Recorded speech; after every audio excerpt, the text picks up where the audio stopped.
নমস্কার বন্ধুরা, এক্সপ্লোরার সৈকত অফিসিয়াল চ্যানেলে সকলকে স্বাগতম। শ্রীমদ্ ভগবদ্ গীতায় শ্রীকৃষ্ণ অর্জুনকে বলেছিলেন, আমাদের সমস্যার জন্য আমাদের কখনোই বিশ্বকে দোষ দেওয়া উচিত নয়। এর জন্য সবার আগে আমাদের মন পরিবর্তন করা খুবই জরুরি। মন পরিবর্তন করে আমরা নিমেষের মধ্যে দুঃখের অবসান ঘটাতে পারি। গীতায় বলা আছে, কখনো রাগ করা উচিত নয়, কিন্তু যখন ধর্ম ও অধর্মের মর্যাদার স্বার্থে কিছু করা হয় তখন ক্রোধ শাস্তিযোগ্য হয়ে ওঠে। কিছু ক্ষেত্রে যখন ধর্ম ও অধর্মের মর্যাদা রক্ষা করা যায় না, তখন সহনশীলতা পাপের সমকক্ষ হয়ে ওঠে।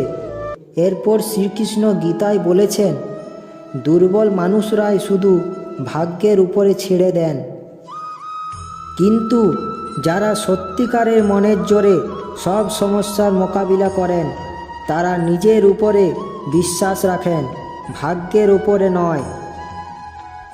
এরপর গীতায় বলা আছে, একজন মানুষ যদি পরিপূর্ণ বিশ্বাস নিয়ে কিছু কামনা করে তবে সে একদিন না একদিন নিশ্চয়ই অর্জন করতে পারবে।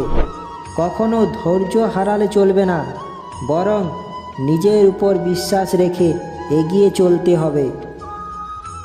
শ্রীকৃষ্ণ এরপর বলেছেন, জীবনে আসন্ন সংকটের সম্মুখীন হওয়ার জন্য মানুষ যখন নিজেকে অযোগ্য মনে করে, যখন তার নিজের শক্তির উপর বিশ্বাস থাকে না, তখন সে সদ্গুণ ত্যাগ করে অসৎ গুণকে আপন করে নেয়।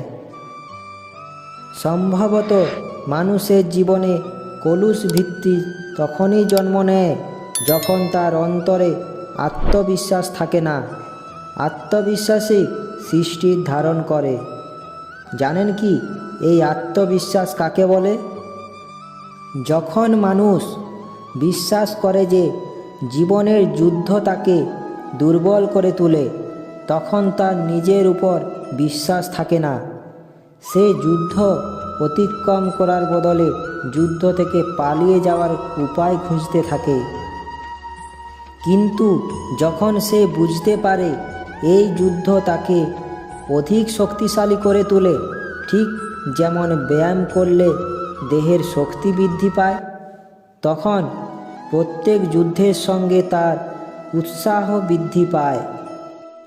অর্থাৎ আত্মবিশ্বাস আর কিছুই নয়, মনের এই এক স্থিতি, জীবনকে দেখার এক দৃষ্টিকোণ মাত্র। আর দৃষ্টিকোণ তো মানুষের নিজেরই অধীনে থাকে, তাই নিজের উপরে বিশ্বাস রাখা জরুরি। আশা করি শ্রীকৃষ্ণের বাণীটি শুনে আপনাদের ভালো লেগে থাকবে। শ্রীকৃষ্ণের বাণীটি যদি ভালো লাগে একটি লাইক অবশ্যই করবেন ও এরকম ভিডিও দেখতে চ্যানেলটি সাবস্ক্রাইব করে পাশে থাকা বেল আইকনটি ক্লিক করবেন ও সকলের সঙ্গে ভিডিওটি শেয়ার করতে ভুলবেন না যেন।